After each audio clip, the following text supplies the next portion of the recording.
Hello, Jay Grenier here, doing a quick recording using Zoom. Now, you'll notice I have my very fancy microphone and headset here. I look like the broadcaster I once was. The truth is, your students don't expect movie magic when they have videos in their courses. What they want are two things. They want to know that you are a subject matter expert, someone that is knowledgeable and can guide them through the process of their learning.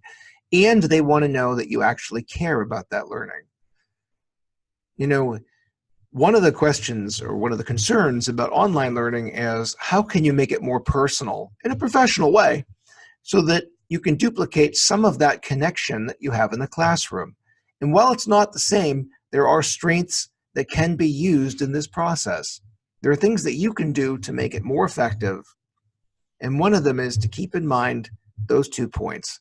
Students want to know that you're an expert that can guide them through the field and that you care to do so. Once you start with that, you're well on your way to teaching a great online course.